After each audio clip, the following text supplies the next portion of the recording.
this is the core of the gospel. This is what we're talking about when we talk about this disruptive grace, that the children of God are the creatures of God are being oppressed and broken in some ways, some by sin, some by system.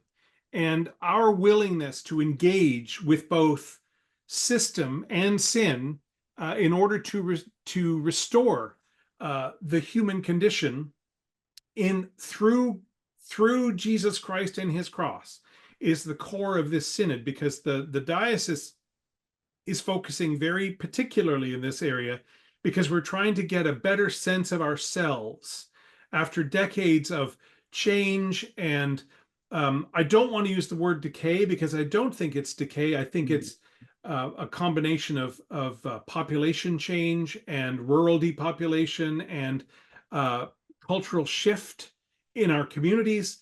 So I think we need to be tooled and ready for this new way of being, which is why what you say and what you bring to us is so important. How does it need to happen in the life of an ordinary parish?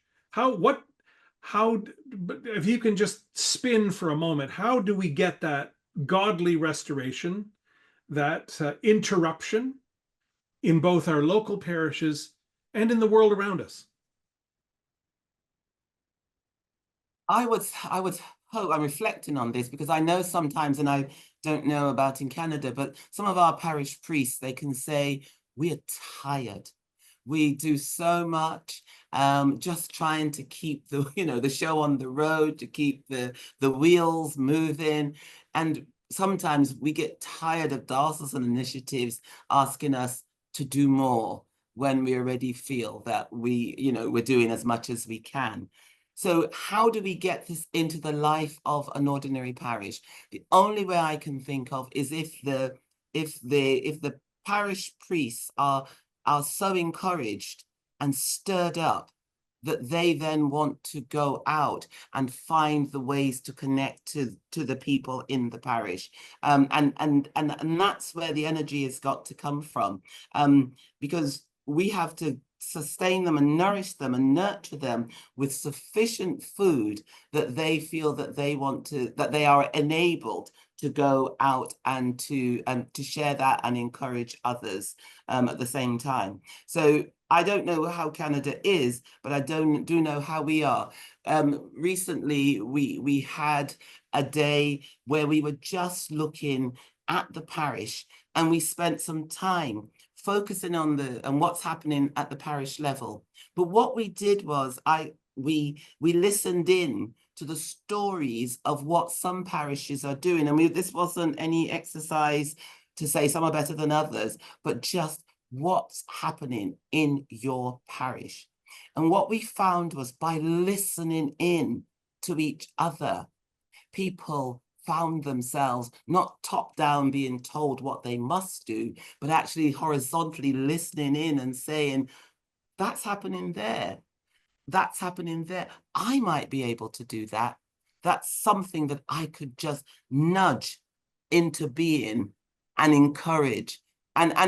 So one little story just to say, one of my parishes was saying that he goes out and he walks the street and talks to people on the street, and he's an amazing encourager. He got on the bus one day wearing his clerical collar, and someone asked him if he was at that local church, and he said yes, and the person said, that church has saved my life.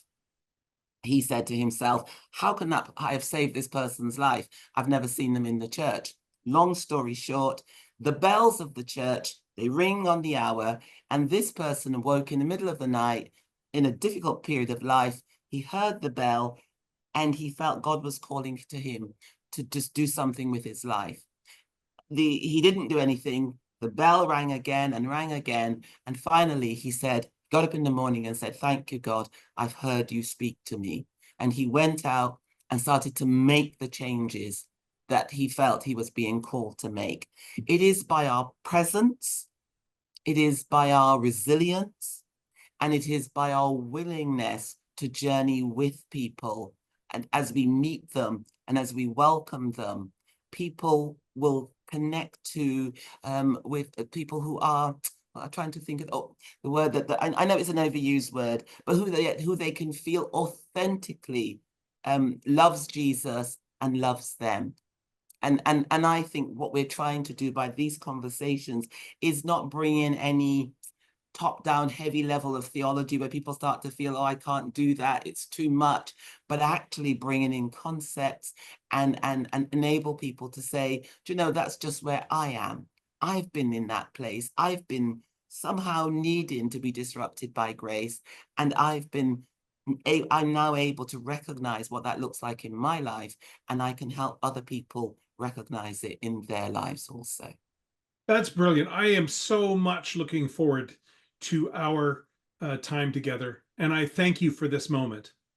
Thank you very much. And I'm now looking forward to spending the next few months just working on my presentation to craft it. And I may check back in with you just to see how things are going in the diocese.